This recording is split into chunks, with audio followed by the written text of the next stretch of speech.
everyone, welcome back to Gardening from Square One. And if you are new here, welcome.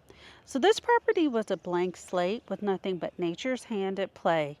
And during 2022, we added perimeter trees and shrubs, including these gorgeous junipers. These are eastern red cedars, which not only provided the privacy we wanted, but they're also excellent for attracting wildlife.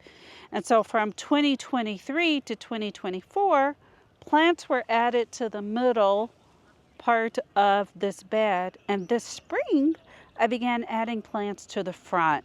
So as you know, gardening is a journey of patience, love, labor, and money. So let's go ahead and dive into the progress, changes, and plant highlights of this long bed. So this El Niño Chitalpa was planted in fall of 2023.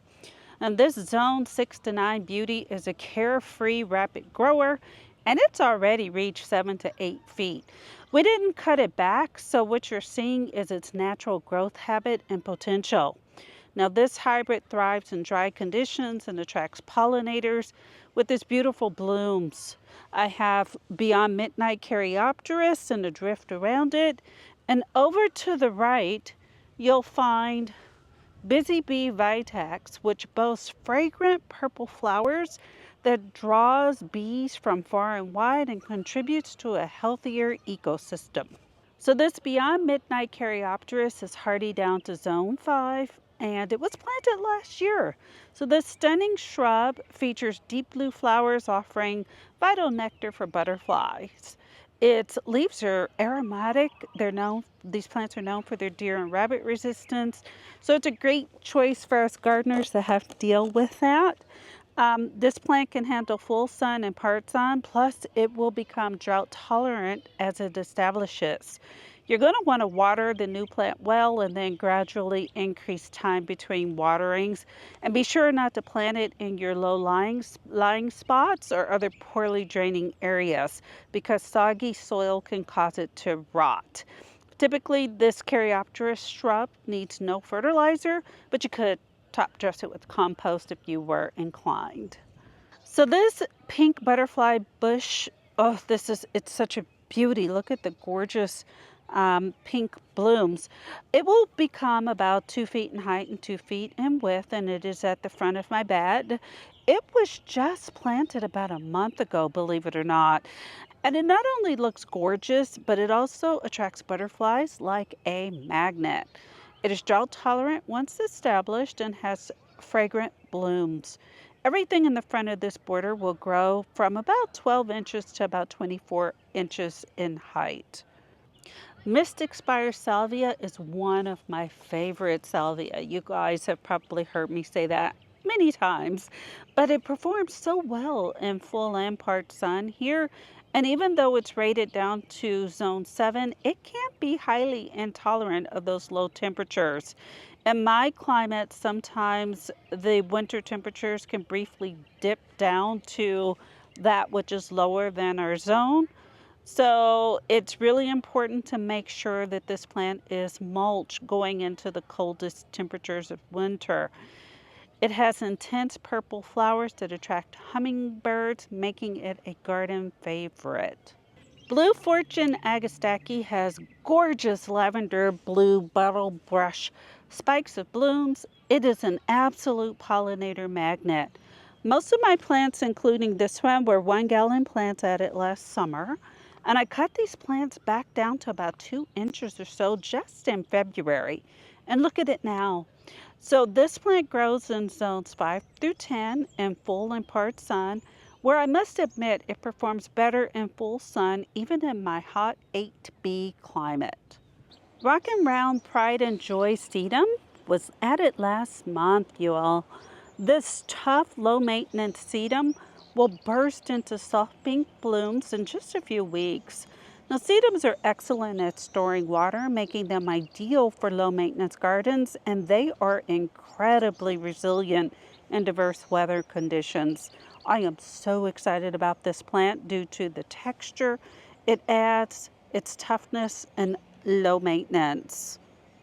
So this Pugster blue butterfly bush was added 1 year ago. It was a little 1 quart plant, y'all, and it continued to actually grow all the way through December and early January. It was evergreen in my zone 8B, and just look at these gorgeous blooms next to the Agastache. I am really pleased with this combo.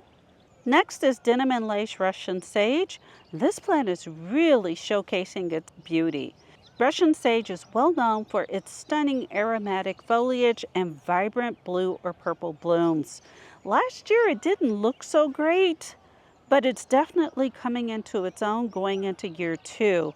Boy, isn't patience so important in gardening? This is a Miss Violet Buddleia. Now this plant is described as non-invasive. It's hardy down to zone 5 and it is an absolute pollinator attractor. If you're a fan of purple blooms, this could very well be a must-have plant for you.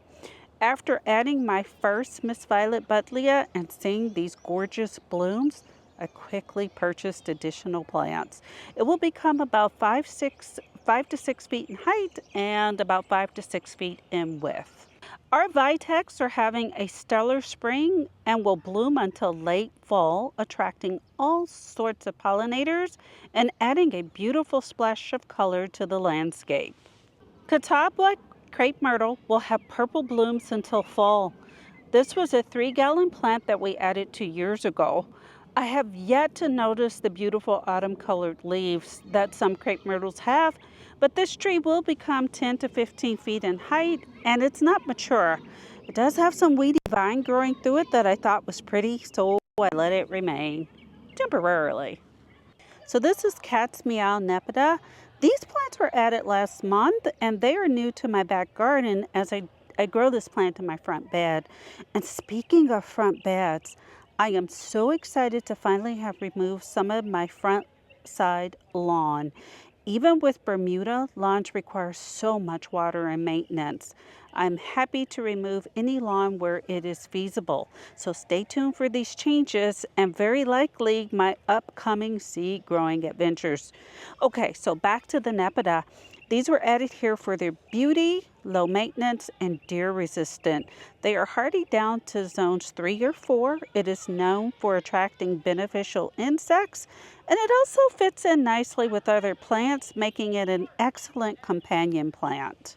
So this Artemisia was planted last month. It is silver lining Artemisia. It has silvery foliage. It's hardy down to zone 4, so most of us can grow this. And it will add what I'm hoping to be is nice contrast against the purple blooms of the Caryopteris. It's growing behind it, although I had to replace 2 of my Caryopteris because I had an irrigation fail last summer after they went in, and so I had to replace 2. That's why they're smaller. But it is also drought tolerant. This plant is often used in herbal remedies, which will give it both beauty and utility if you want to use it that way. Oh, and by the way, it is also deer and rabbit resistant. This Veronica Lavender Lightsaber is growing in the full sun here. I'm in a hot zone 8B climate, and this plant is for zones 4 through 8. What I find is, although it does okay in full sun, it performs its best in part sun. It has striking lavender purple flower spikes that are just getting started, as you can see. And when it's in full bloom, it will contribute to both the beauty and pollination of this bed. It will become about 28 inches in height and about 20 inches in width. So in the back of the center bed, I have roses that have been dead-headed and cut back a bit after their first flush. I will link the first rose flush video at the end of this one if you're interested in seeing these gorgeous blooms as they get ready for round 2. This little Agastache Vi David Austin rose was recently planted. I've seen so many images of this rose and decided to take the plunge. David Austin roses produces so many beauties that are renowned for their fragrance and stunning blooms. I cannot wait for this one to bloom, and I hope it does not disappoint. Do any of you grow this rose, and how has it performed in your garden? This is another El Niño Chitalpa. This one was purchased as a 3-gallon plant, and it went into the ground about 2-3 months ago. Now, it has not missed a beat. It is thriving and proving its worth as a hardy, low-maintenance option.